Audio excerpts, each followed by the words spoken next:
Hi, my name is Catherine Aoki. I'm originally from San Antonio, Texas, and I'm currently a junior at Wellesley College, majoring in religion and minoring in teaching and learning studies.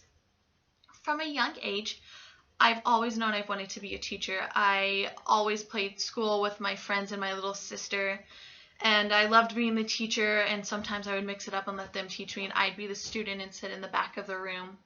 And I think this yearning to be a teacher really comes from my mom, my aunt, my grandmother, and many influential women in my life being teachers. And as I grew up and started joining more activities and doing after school programs, what I wanted to teach really morphed to fit my own interests. And so when I was younger and doing ballet, I thought, hey, it would be awesome to be a ballet teacher and carry around a cane and tell the young girls about my glory days as a ballerina.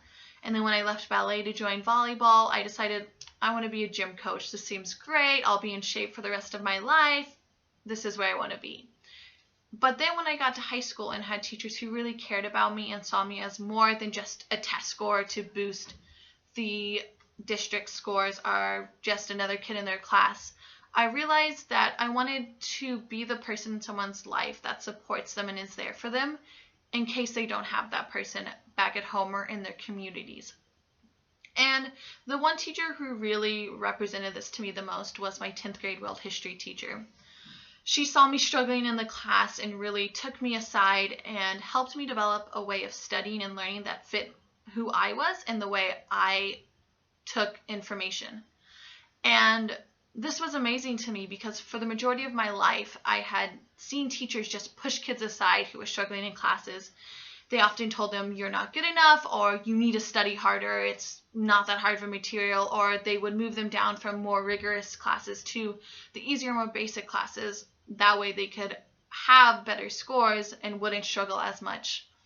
And so having a teacher who saw me and saw my potential meant a lot to me, and this led me to want to be the type of educator that cared for students, who saw them for the potential they could be and not just for the struggle they are having in class, or not just as a student who comes to class. And so this dedication to care that I had developed throughout high school really morphed into what I wanted to look into when I came to college and was looking for extracurriculars in college.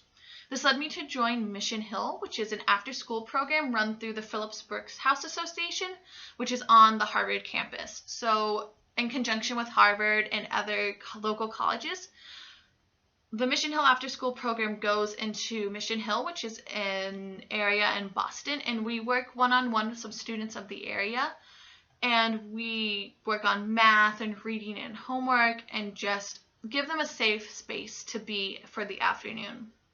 And so going into this program, I thought, this is it. This is going to be great. This is going to be easy. They're students of color. I'm students of color. We're going to get along great, and I'm really going to understand where they're coming from, and they're going to understand where I'm coming from. However, that wasn't really the case. My first couple of weeks there, I struggled to get the kids I was working with to understand me or to listen to me or to remember my name and not just say, hey, come help me out. But what really was awesome was when I got placed with a girl who was labeled as the problem kid within the group. She was supposedly sarcastic and rude to everyone she worked with. However, once I started working with her and I got to know her personally and she began to trust me, that's when I saw who she really was. And that's when she began to work and she realized I wasn't there just to tell her that she can't be on her phone or to tell her that doodling was not the best way to study after school, but she saw me as someone who saw the potential in her and cared enough to be there and say, hey, you know what, let's put the phone away and let's work on this project together. I'll help you out with that. And after leaving Mission Hill once during the week, I would always come back to college and I'd have this feeling of joy inside me, like warm hot chocolate. And that's when I realized this is what I want to do. I want to work with urban kids and I want to help them see the potential that I see in them.